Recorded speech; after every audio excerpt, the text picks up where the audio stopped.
Hello everyone, welcome to ICSE decode. So जैसे कि आप सब लोग जानते ही हैं that term 2 has been started. तो टर्म 2 के साथ हम अपना पहला टॉपिक स्टार्ट करेंगे इन सब्जेक्ट ऑफ फिजिक्स। ठीक है, तो let us start with our first topic that is reflection of light at plane surfaces. इस वीडियो में मैं आपको डायरेक्टली बता देती हूँ that we will only discuss about reflection of light at plane surfaces. Part 1 video के बाद part 2 आएगा एंड 3 एंड सो ऑन। ठीक है, so let us start without wasting any time. तो बच्चे लोग, रिफ्लेक्शन को समझने के लिए पहली चीज आपको जो समझनी है वो है reflection. Most of the student might be knowing that reflection है क्या। कुछ नहीं होता, एक सरफेस के ऊपर जब भी कोई एक लाइट इंसिडेंट करती है, इंसिडेंट करने के बाद जब वो स्ट्राइक करती है किसी भी सरफेस के ऊपर और वो बाउंस बैक हो जाती है, that is known as our reflection. क्या होता है that whenever a light ray strike on a surface and it bounces back is known as reflection. Understood what is reflection? Now after this reflection you must understand the laws of reflection. Laws of reflection के case में आपको समझना चाहिए that first law. ठीक है, first law समझते हैं पहले। फर्स्ट लॉ समझने के लिए let's take a surface. Surface के ऊपर एक बड़ी सी हम नॉर्मल बना लेंगे। Normal you all know that there is a line which is perpendicular, this is perpendicular to this, right. उसके बाद क्या करना है, एक सोर्स लेते हैं, मान लेते हैं यहाँ पर एक टॉर्च थी, यहाँ से एक लाइट उसने पास करवाई है, that now it is स्ट्राइक्ड on a surface. ये सरफेस था, इसके ऊपर स्ट्राइक करने के बाद वो बाउंस बैक हो गई एंड इट गॉट रिफ्लेक्टेड। यहाँ से आई, यहाँ से चली गई। अब ये जो चीज बनी है यहाँ पर, this angle between this incident ray and this normal, इसको नॉर्मल कहते हैं। ठीक है, let us take this is our normal and मान लेते हैं इसको। This angle between our incident ray, this ray and this normal is known as angle of incidence. Understood what is angle of incident? Incident ray और normal के बीच में जो angle है वो एंगल ऑफ इंसिडेंट है। ठीक है, उसके बाद जो हमारा दिस रिफ्लेक्टेड रे और नॉर्मल के बीच में जो एंगल बनेगा that is known as our reflected angle. So what is our this law of reflection? First law of reflection states that in angle of incident is equal to angle of reflection. It is always true. किसी भी point के ऊपर आप किसी भी light रे को मान लेते हैं, मैं यहाँ से स्ट्राइक करवाती हूँ और यहाँ से पास करवा लेती हूँ, तो this whole angle will be equal to this whole angle.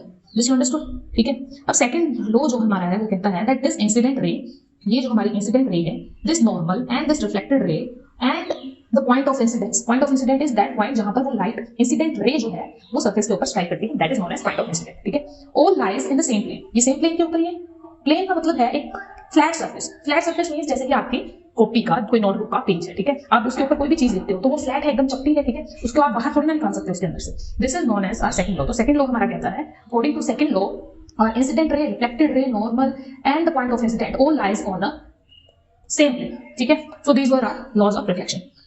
Fine, laws of reflection आपको समझ लिया, लेकिन हमें समझना क्या है, हमें तो रिफ्लेक्शन को पढ़ना है ना भैया, हम रिफ्लेक्शन को क्यों पढ़ रहे हैं इतना?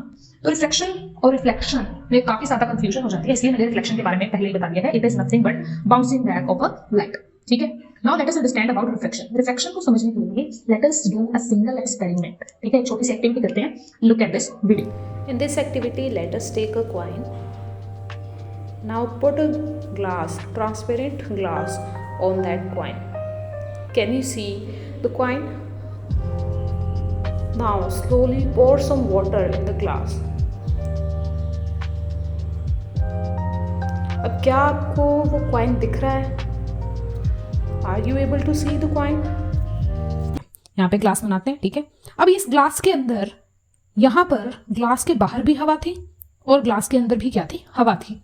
ठीक है, अब यहाँ पर हमारा था कॉइन, इसके नीचे। अब हम लाइट रेस की बात करें, जब हमारे पास बाहर भी हवा थी, अंदर भी हवा थी, तो लाइट रे, मान लो मैं यहाँ से चेक कर रही हूँ, ठीक है, I am watching from here, तो लाइट रे यहाँ से पास हुई, ये हमारा सरफेस था, जाते जाते सीधे डायरेक्टली सीधी पास हो गई। सीधी पास होने का मतलब है कि वो कहाँ से पास हुई? हमारे क्वाइन को स्ट्राइक करके फिर से बाउंस बैक करी और फिर से हमारे आंखों के पास आ गई। ठीक है, ये केस था जब हमने ग्लास के अंदर कुछ भी नहीं फील किया था, ओनली एयर वॉज देयर।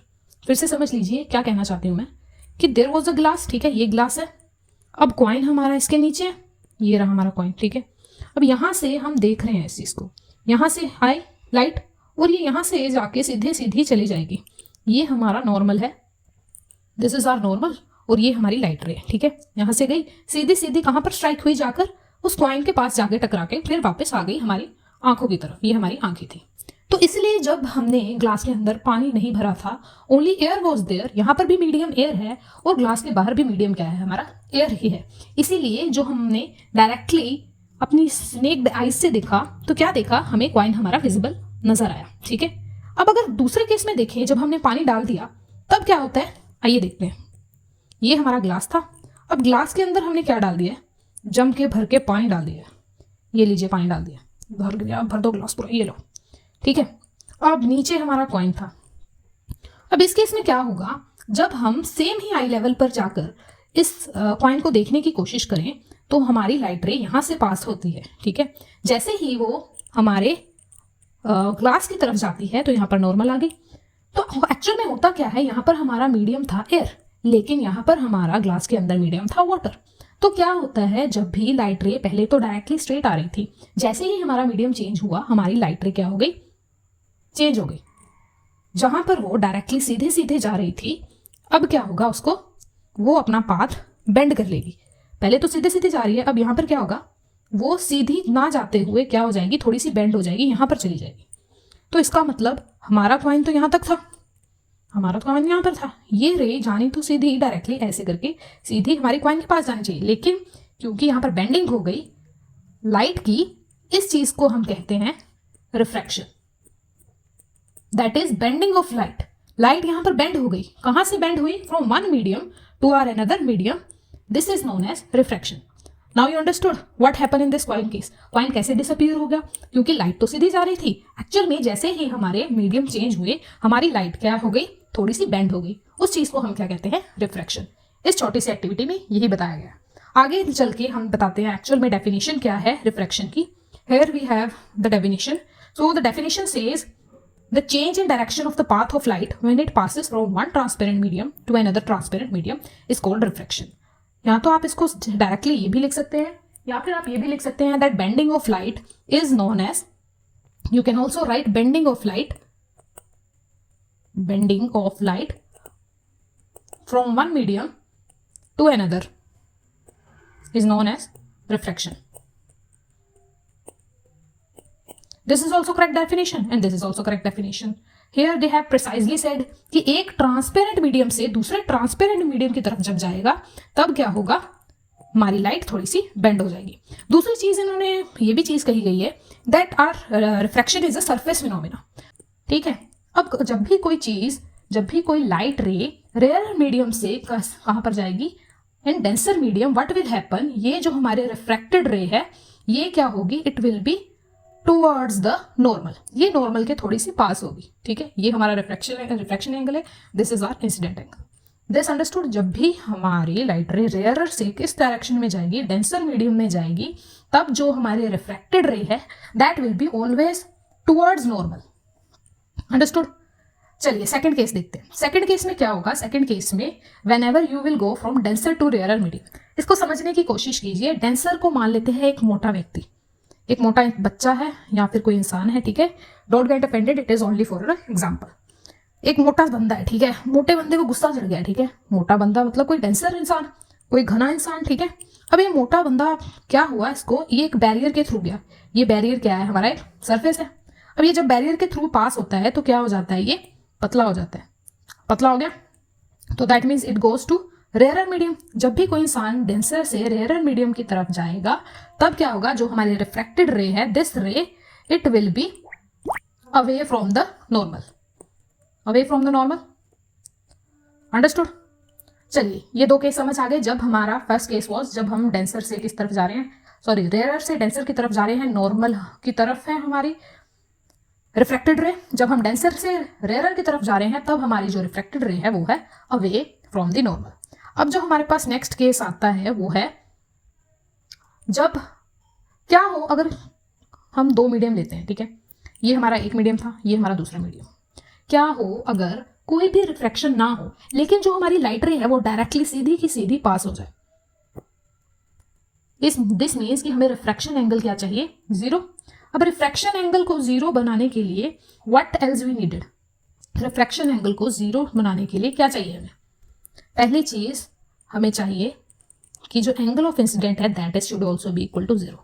कभी भी याद रखें, जो हमारा ये थर्ड केस है, इस केस में क्या है, हमारा मीडियम 1 और मीडियम 2 में हमें कोई भी रिफ्रैक्शन नहीं चाहिए। हम चाहते हैं कि कोई रिफ्रैक्शन ना हो, लाइट जैसे गई थी वैसे की वैसे ही सीधी की सीधी पास हो जाए। तो उसके केस के लिए इंसिडेंट एंगल किसके बराबर होना चाहिए, 0 डिग्री के बराबर। जैसे ही हमारा इंसिडेंट एंगल, अब इंसिडेंट एंगल का मतलब क्या है, जो नॉर्मल के साथ जो एंगल बनता है वही तो इंसिडेंट एंगल है, राइट। तो दैट इज वाई जो हम इंसिडेंट रे ले रहे हैं वो किसके ऊपर ले रहे हैं, यहाँ पर नॉर्मल के ऊपर, अंडरस्टूड। ये चीज़ है हमारी नॉर्मल के ऊपर, तो ये भी समझ आ गया। फर्स्ट कंडीशन क्या है, अगर हमें कोई भी हमारी जो लाइट रे है उसको रिफ्लेक्टेड नहीं बनाना है, हमारी रिफ्लेक्शन नहीं होनी चाहिए, उसके लिए इंसिडेंट एंगल 0 होना चाहिए। सिमिलरली जो हमारा रिफ्लेक्टेड एंगल है वो भी क्या हो जाएगा, 0 हो जाएगा, और हमारी लाइट जो है सीधी की सीधी पास हो जाएगी। This is the first condition. So यहाँ पर कोई डेविएशन नहीं होगी, हमारी रिफ्रैक्शन जो है बिल्कुल नहीं होगी। ओके, रिफ्रैक्शन नहीं होने का मतलब है कि देयर इज नो बेंडिंग, कोई बेंडिंग हो ही नहीं रही है। जैसे कि जैसे लाइट सीधी आई थी वैसे की वैसी लाइट सीधी की सीधी पास हो जाएगी इसके अंदर से।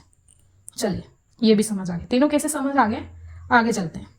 अब हमने पढ़ लिया था कि रिफ्रैक्शन है क्या, रिफ्रैक्शन के टाइप्स पढ़ लिए हमने 3 टाइप के, रेयरर से डेंसर जब जाएगी या फिर डेंसर से रेयरर जब जाएगी, सारे केसेस हमने। आगे हम पढ़ेंगे कि रिफ्रैक्शन होती किस कारण से, बेंडिंग ऑफ लाइट कैसे हो गई, ये कैसे हो गया भैया, कैसे हो गया, आज समझते हैं भाई। तो रिफ्रैक्शन को समझने के लिए चलो मैं समझाती हूँ कि क्या होता है। हम ये सरफेस मान लेते हैं, ये एक नॉर्मल बना देते हैं, ठीक है। मान लेते हैं यहाँ से एक लाइट रे आई, क्या हुआ, यहाँ पर रेयर मीडियम था तो यहाँ पे डेंसर मीडियम था, तो क्या होगा, नॉर्मल हमारी कहाँ पे जो हमारी रिफ्लेक्टेड रे है वो कौन सी डायरेक्शन में बनेगी, पास या फिर दूर, ऑब्वियसली पास बनेगी, ठीक है। यहाँ पे पास में बना देते हैं। चलो अब क्या होता है, जब भी कोई लाइट रे रेयरर से डेंसर मीडियम की तरफ जाती है तो जो हमारी स्पीड है, स्पीड ऑफ लाइट क्या हो जाती है, वो डिक्रीज हो जाती है, ठीक है। जब भी हम खाली जगह से भरी हुई जगह पर जाएंगे तो क्या होगा, आपकी स्पीड डिक्रीज हो जाएगी, ऑब्वियसली बात है स्पीड डिक्रीज हो जाती है। जब भी हम खुली जगह से किसी भीड़ वाले इलाके में चले जाएं तो आपकी भी स्पीड डिक्रीज हो जाएगी। सेम कारण से हमारी जो लाइट की स्पीड है वो भी क्या हो जाती है, डिक्रीज हो जाती है। जैसे जैसे हमारी लाइट पहले डायरेक्टली सीधे सीधे जानी चाहिए थी, बिकॉज उनकी स्पीड कम हो गई, इसलिए वो धीरे धीरे क्या हो गई, थोड़ी सी डिस्प्लेस करना स्टार्ट कर गई। यहाँ से जहाँ पर वो सीधी सीधी जानी चाहिए थी, क्या हो गया, वो स्पीड कम होने के कारण उसने अपनी डायरेक्शन चेंज कर ली। So this is the main cause of refraction. समझ आ गई रिफ्रैक्शन क्यों होती है।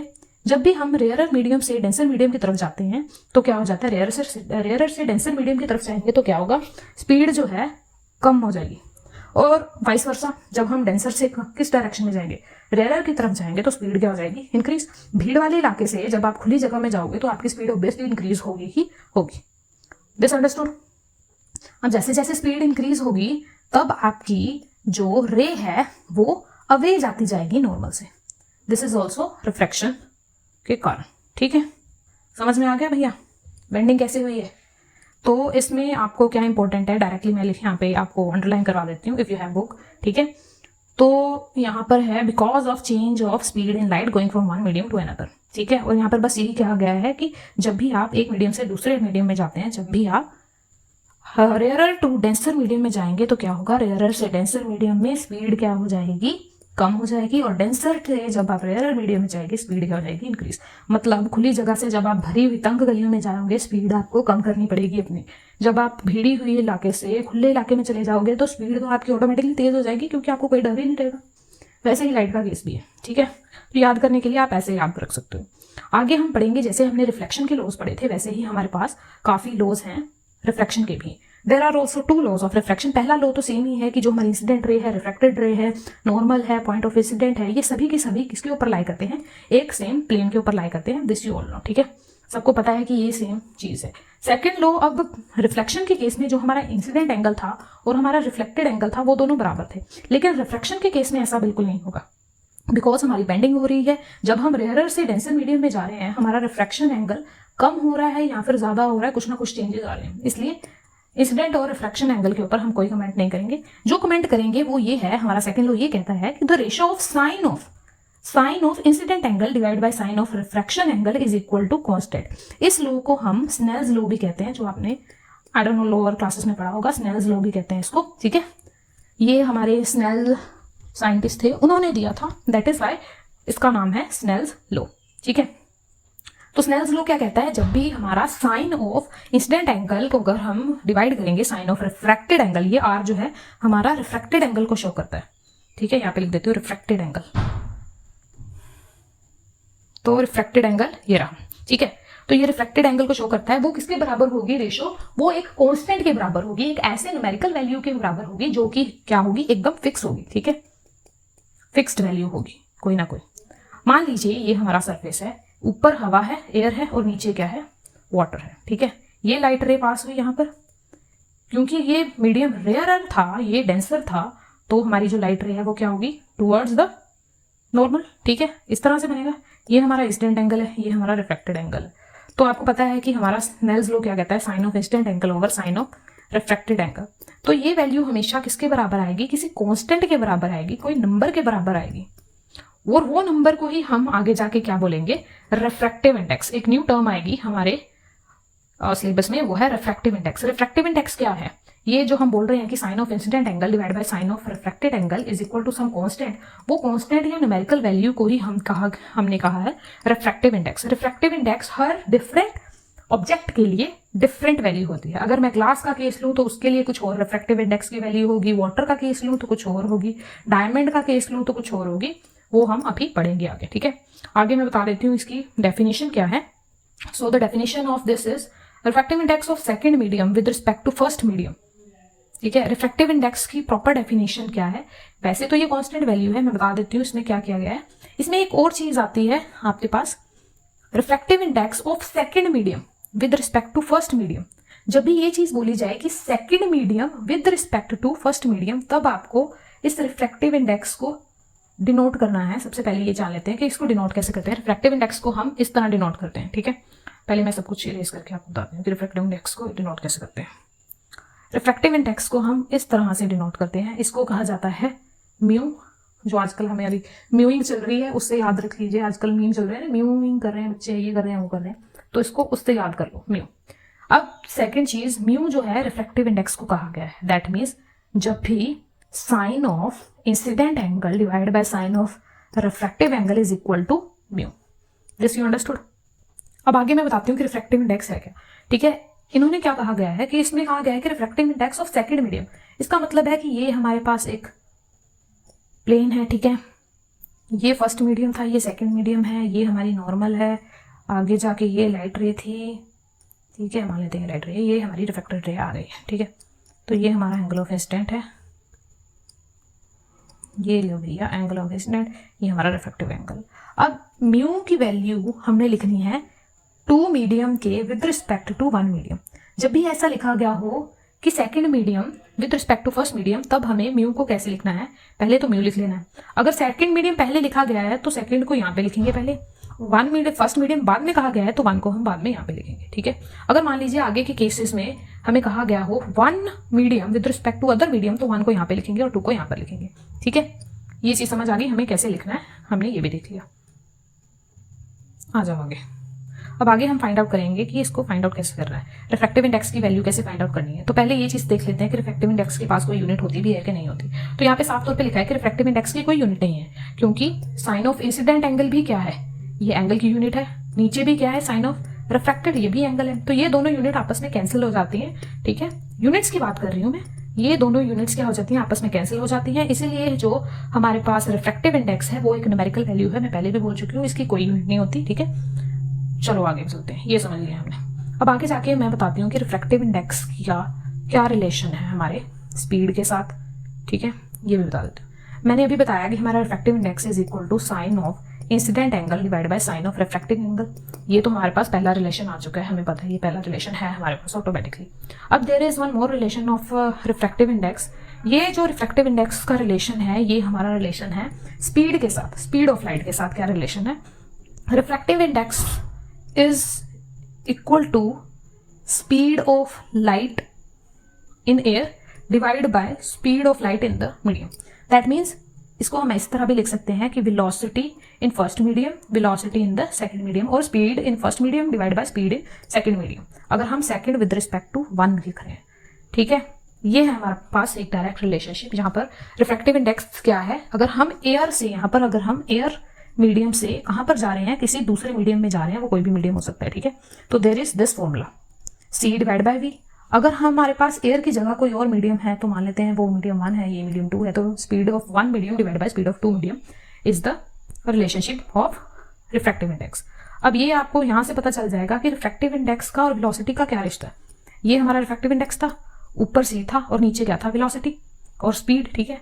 तो रिफ्रैक्टिव इंडेक्स एक्चुअल में क्या है, इनवर्सली प्रोपोर्शनल है किसके, वेलोसिटी के, अगर किसी मीडियम में स्पीड ज़्यादा है, अगर लाइट की स्पीड किसी मीडियम में ज़्यादा है तो उसमें हमारा रिफ्रैक्टिव इंडेक्स क्या होगा, कम होगा।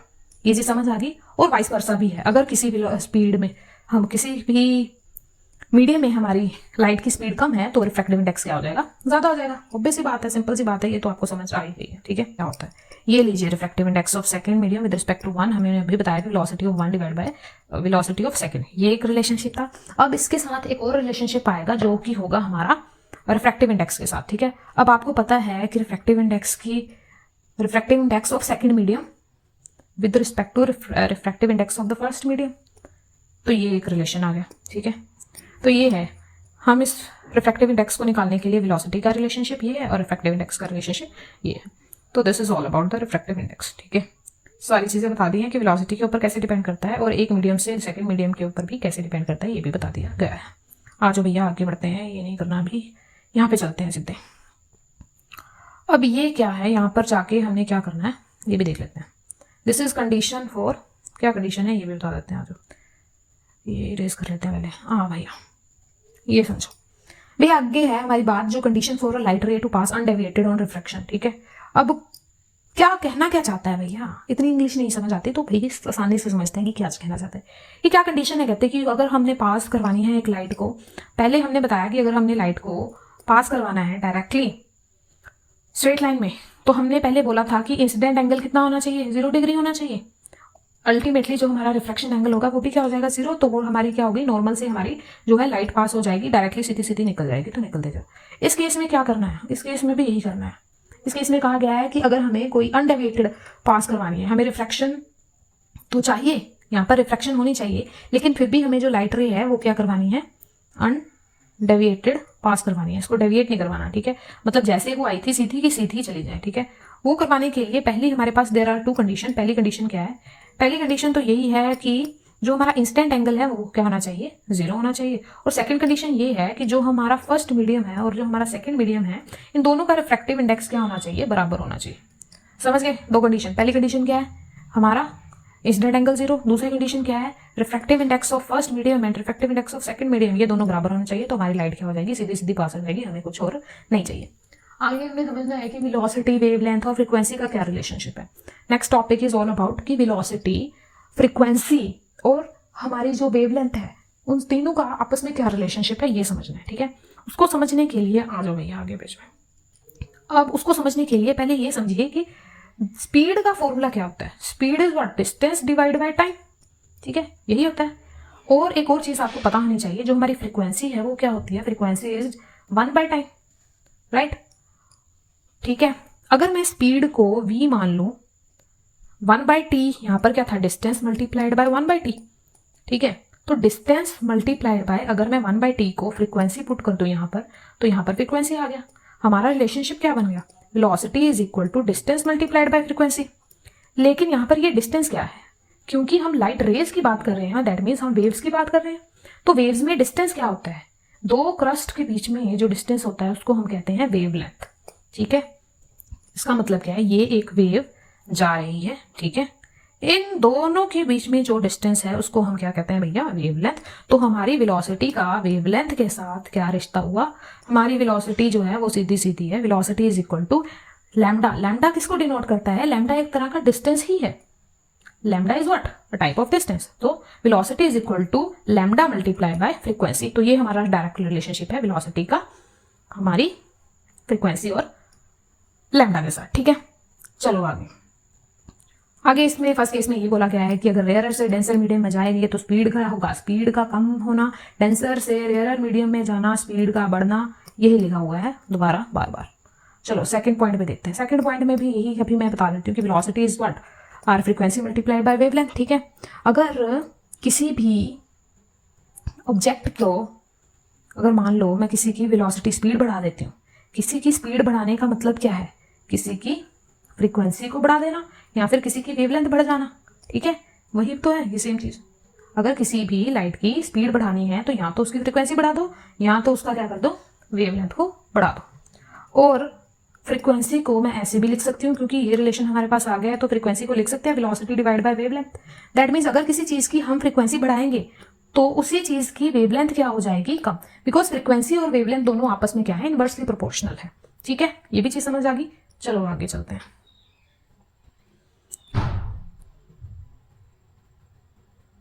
अब यहाँ पर वेवलेंथ का रिश्ता है denser medium to rarer medium में जाएंगे तो वेवलेंथ पे क्या असर पड़ेगा, या फिर रेयरर टू डेंसर में जाएंगे तो वेवलेंथ पे क्या असर पड़ेगा। आइए दिखाते हैं। ये हमारा रेयरर मीडियम है। जब भी हम रेयरर से डेंसर मीडियम की तरफ जाएंगे, दैट मींस खुले इलाके से भीड़ वाले इलाके में जाएंगे, तो क्या होगा, हमारी वेवलेंथ हो जाएगी, कम हो जाएगी।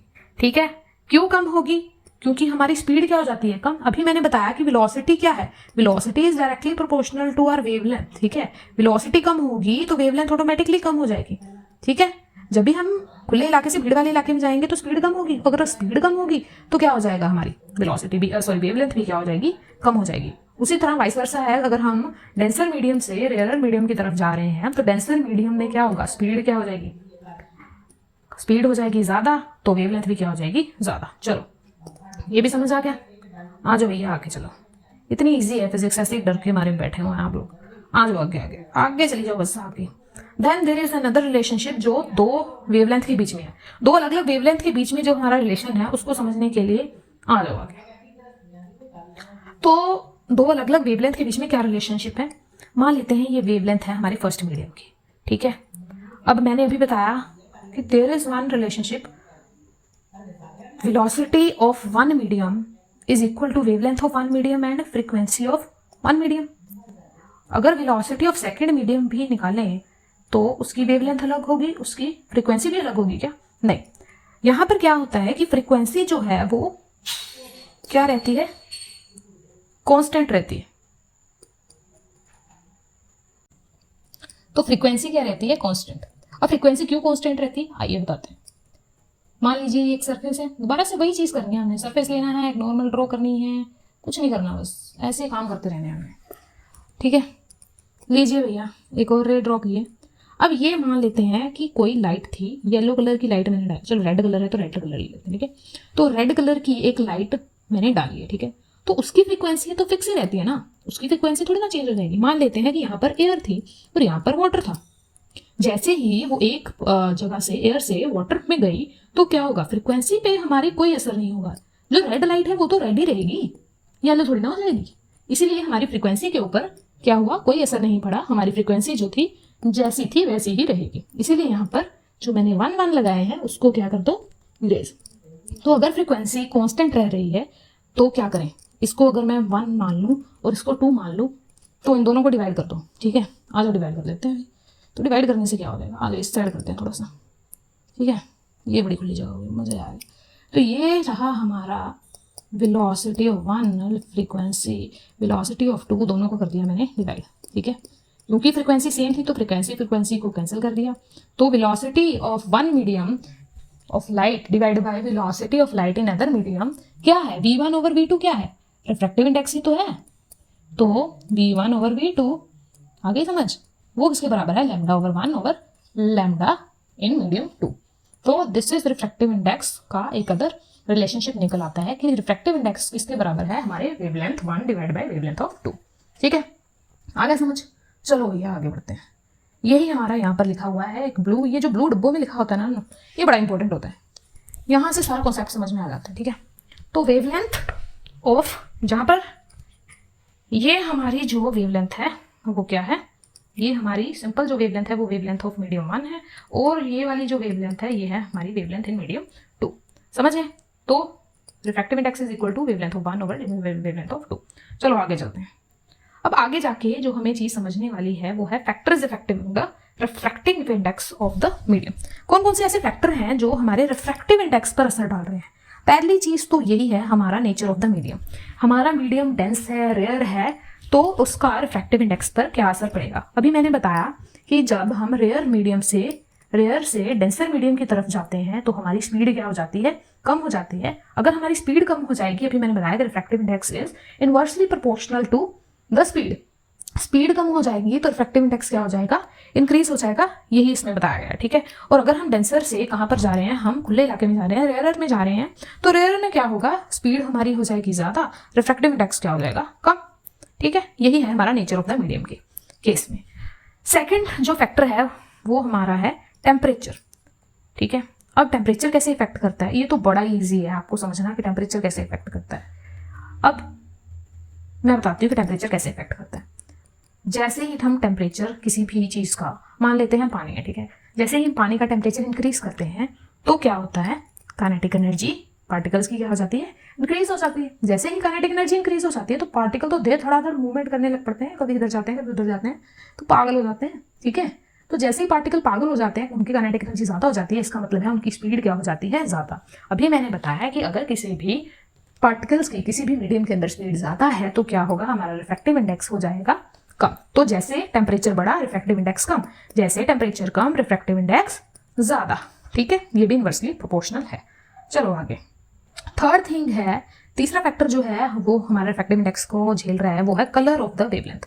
कलर ऑफ द वेवलेंथ का मतलब है, यहाँ पर कलर से मतलब है हमें फ्रीक्वेंसी से, ठीक है। कैसे फ्रीक्वेंसी से मतलब है, अब मैं रेनबो का केस लेती हूँ, ठीक है। रेनबो के केस में हमारे पास अलग अलग कलर हैं। विबग्योर, जो हमारा लास्ट में कलर है रेड कलर, उसकी जो फ्रीक्वेंसी है वो क्या है, बहुत ज़्यादा है, ठीक है। वो दूर से भी हमें रेड कलर जो है दिख जाता है।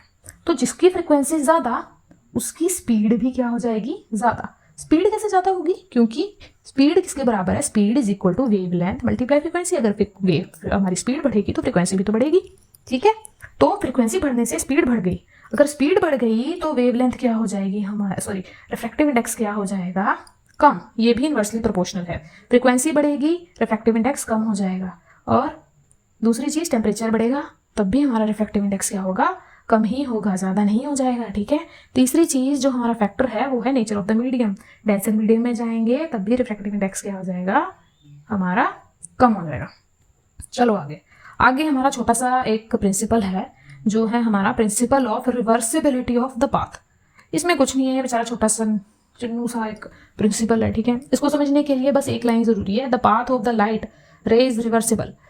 इस प्रिंसिपल में क्या होता है, जब भी कोई लाइट रे, यहाँ पर आप देख सकते हैं इस डायग्राम में, जब भी कोई लाइट रे डायरेक्टली सीधी सीधी जा रही है, ठीक है, सीधे सीधे जाकर अगर वो सेकंड मीडियम से दोबारा उसी पाथ से ट्रेस होकर वापस आ जाती है, उसे क्या कहते हैं हम, principle of reversibility of the path, ठीक है। The path of a light रे इज रिवर्सिबल। जो पाथ है लाइट रे का वो क्या हो गया है, रिवर्सिबल हो गया, ठीक है। चलो आगे चलो, रिवर्सिबल हो गया है। अब रिवर्सिबल होने के बाद उन्होंने एक रिलेशनशिप बताया है कि इस केस में क्या होगा, अगर path of light of rays of reversibility में क्या होगा, मान लेते हैं हम एक रिफ्रैक्टिव इंडेक्स है, there is a small relationship. मैं आपको सीधे रिलेशनशिप पे बताऊं या फिर डेरिवेशन करके बताऊं, आप मुझे खुद बता दीजिए, ठीक है। चलो डेरिवेशन कर देते हैं, इतना तक पहुंच गए, डेरिवेशन करते हैं। चलो आ जाओ, डेरिवेशन में क्या है, अब लाइट रे पहले तो सीधी सीधी गई दूसरे मीडियम में, ये हमारा पहला मीडियम था, ये हमारा दूसरा मीडियम था। यहाँ पर नहीं, खुले पेज पे करते हैं, ठीक है। यही पेज ले लेते हैं, इसको करते हैं हम कैंसल, डिलीट करो इसको, थोड़ा सा टाइम लगेगा। मुझे पता है कि काफ़ी लंबी वीडियो हो गई है, बट चलता है यार, इतना तो चलता ही है, ठीक है। चलो आ जाओ, अब मैं क्या करने वाली थी, हाँ ये रहा, ये हमारी एक लाइट रे है, ये हमारी नॉर्मल है। आ जाओ भैया, ये हमारी एक लाइट है, ये यहाँ से गई इधर की तरफ। चलो समझ गए ना कम क्या ड्रॉ किया मैंने, ये हमारा नॉर्मल है, ये हमारा सरफेस है, अरे भैया क्या होगा, ये सरफेस है, ये हमारा नॉर्मल है, ठीक है। अब ये हमारा पहला मीडियम है, ये हमारा दूसरा मीडियम है, ये तो कोई भी जानता ही है, ठीक है। अब मैंने क्या बोला, मैंने बोला कि इस लाइट रे को ये जब यहाँ पे जाएगी तो ये यहाँ से सीधी सीधी पास हो जाएगी, ठीक है। अब ये हमने रिफ्रैक्टिव इंडेक्स निकालना है, पहले हमने किसका निकाला, first medium with respect to second medium निकाला ना, जब वो पहले मीडियम से सेकंड मीडियम की तरफ गई है, इसीलिए हम इसे लिखेंगे first medium with respect to second medium. ये किसके बराबर होता है, हमारा sine of incident angle over sine of refracted angle, ठीक है। ये हमारा इंसिडेंट एंगल था, ये हमारा रिफ्रैक्टेड एंगल था।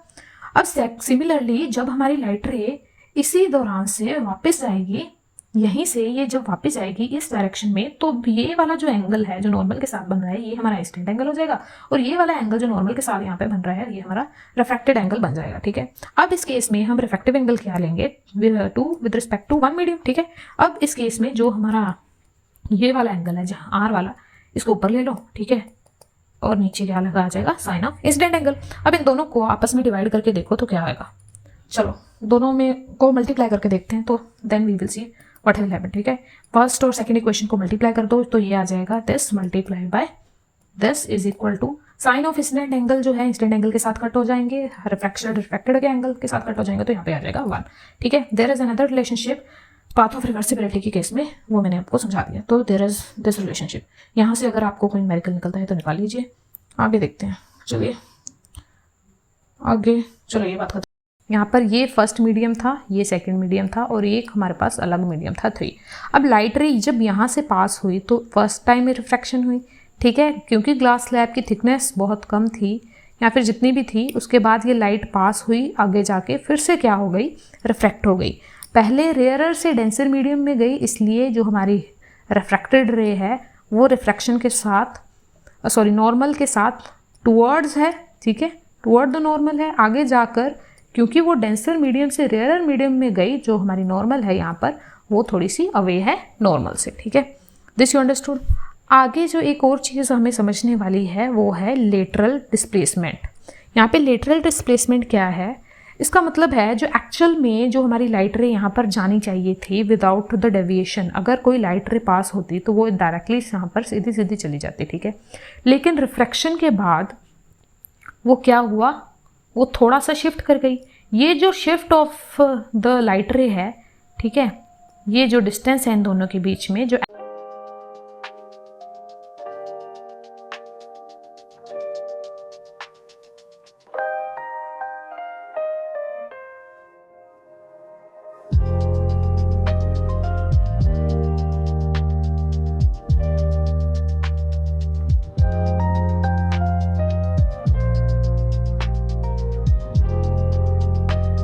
वो पैरेलल रे हैं, ये वाली रे और ये वाली रे, इन दोनों के बीच में क्या है, जो डिस्टेंस है उसी को हम कहते हैं लेटरल डिस्प्लेसमेंट।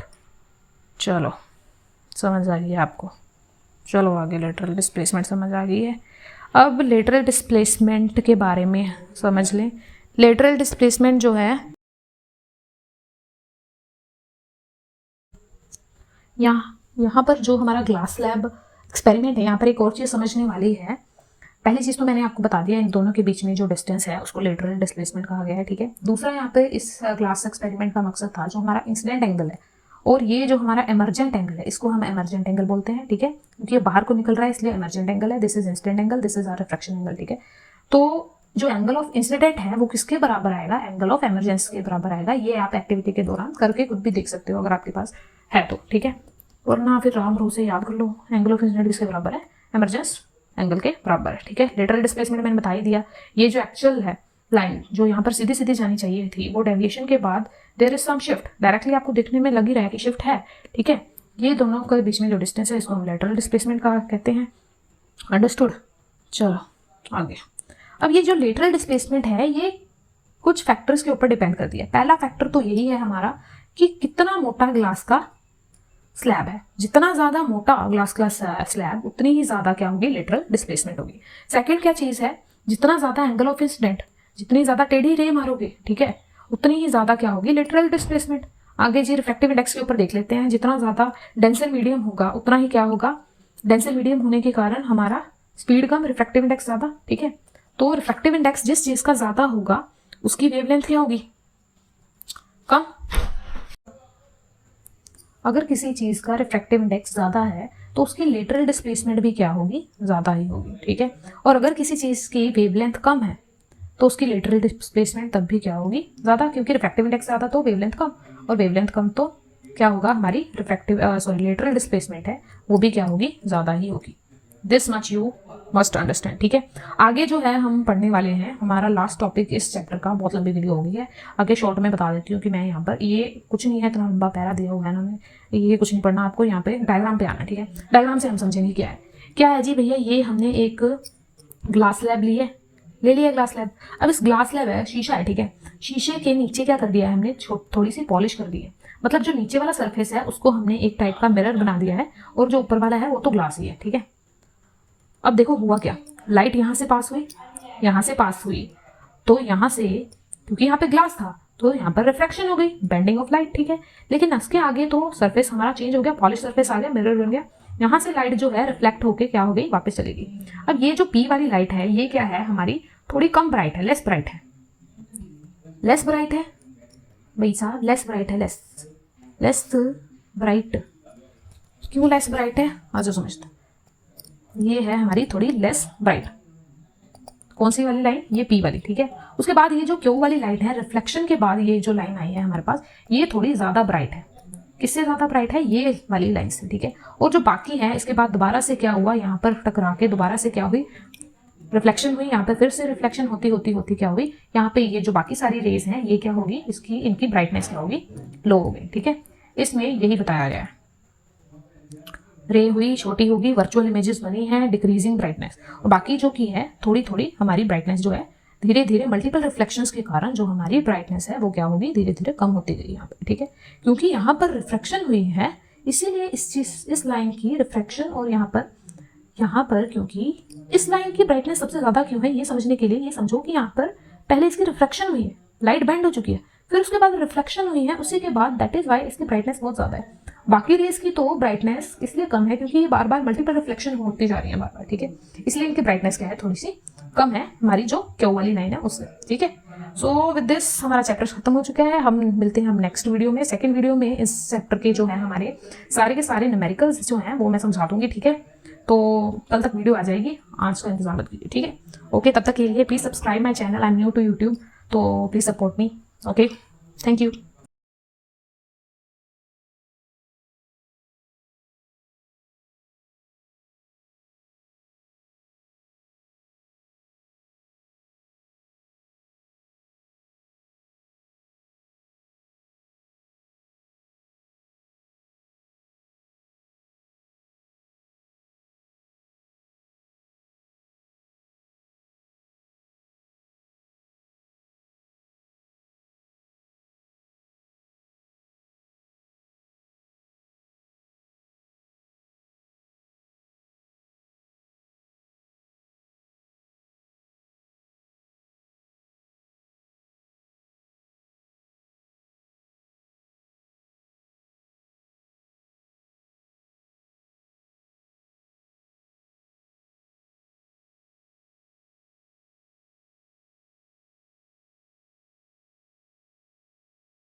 तो अभी आपने एक एक्टिविटी देख ली, क्या किया हमने ग्लास स्लैब के साथ, क्या क्या हुआ है इसके साथ, यहाँ पे कितनी सारी रिफ्रैक्शन हुई है ये भी देख लीजिए।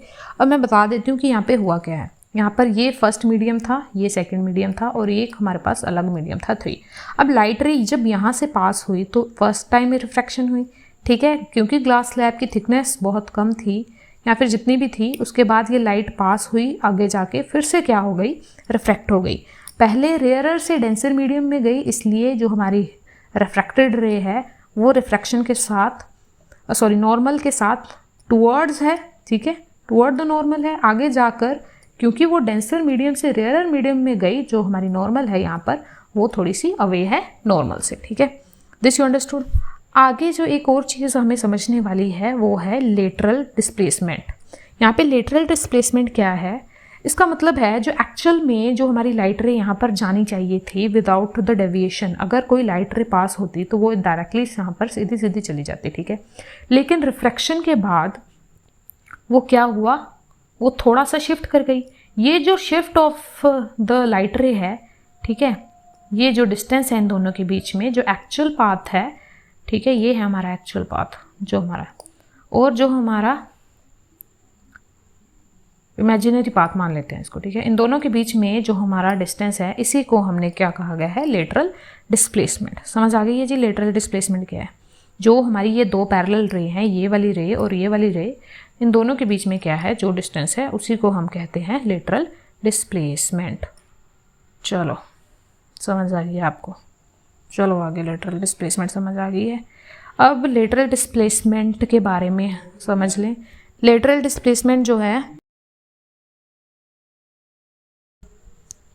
यहाँ पर जो हमारा ग्लास स्लैब एक्सपेरिमेंट है, यहाँ पर एक और चीज़ समझने वाली है। पहली चीज़ तो मैंने आपको बता दिया, इन दोनों के बीच में जो डिस्टेंस है उसको लेटरल डिस्प्लेसमेंट कहा गया है, ठीक है। दूसरा, यहाँ पे इस ग्लास एक्सपेरिमेंट का मकसद था जो हमारा इंसिडेंट एंगल है और ये जो हमारा एमरजेंट एंगल है, इसको हम एमरजेंट एंगल बोलते हैं, ठीक है, क्योंकि ये बाहर को निकल रहा है इसलिए एमरजेंट एंगल है। This is incident angle, this is our refraction angle, ठीक है। तो जो एंगल ऑफ इंसिडेंट है वो किसके बराबर आएगा, एंगल ऑफ एमरजेंस के बराबर आएगा। ये आप एक्टिविटी के दौरान करके खुद भी देख सकते हो अगर आपके पास है तो, ठीक है, वरना फिर राम भरोसे याद कर लो एंगल ऑफ इंसिडेंट किसके बराबर है, एमरजेंस एंगल के बराबर है, ठीक है। लेटरल डिस्प्लेसमेंट मैंने बता ही दिया।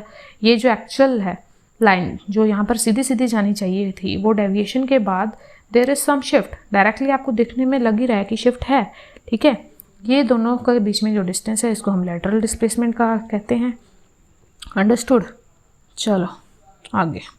अब ये जो लेटरल डिस्प्लेसमेंट है ये कुछ फैक्टर्स के ऊपर डिपेंड करती है। पहला फैक्टर तो यही है हमारा कि कितना मोटा ग्लास का स्लैब है। जितना ज़्यादा मोटा ग्लास का स्लैब उतनी ही ज़्यादा क्या होगी, लेटरल डिस्प्लेसमेंट होगी। सेकंड क्या चीज़ है, जितना ज़्यादा एंगल ऑफ इंसिडेंट, जितनी ज़्यादा टेढ़ी रे मारोगे, ठीक है, उतनी ही ज़्यादा क्या होगी, लेटरल डिस्प्लेसमेंट। आगे जी रिफ्रैक्टिव इंडेक्स के ऊपर देख लेते हैं। जितना ज़्यादा डेंसर मीडियम होगा उतना ही क्या होगा, डेंसर मीडियम होने के कारण हमारा स्पीड कम, रिफ्रैक्टिव इंडेक्स ज़्यादा, ठीक है। तो रिफ्रैक्टिव इंडेक्स जिस चीज़ का ज़्यादा होगा उसकी वेवलेंथ क्या होगी, कम।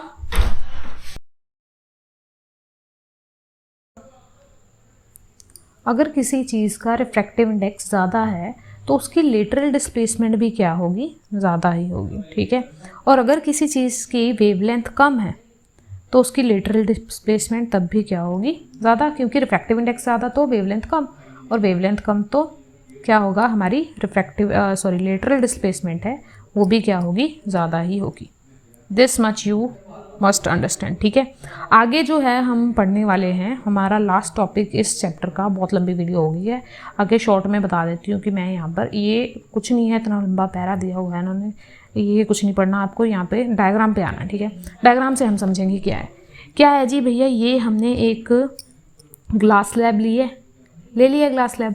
अब इस ग्लास स्लैब है, शीशा है, ठीक है, शीशे के नीचे क्या कर दिया है हमने, थोड़ी सी पॉलिश कर दी है, मतलब जो नीचे वाला सरफेस है उसको हमने एक टाइप का मिरर बना दिया है, और जो ऊपर वाला है वो तो ग्लास ही है, ठीक है।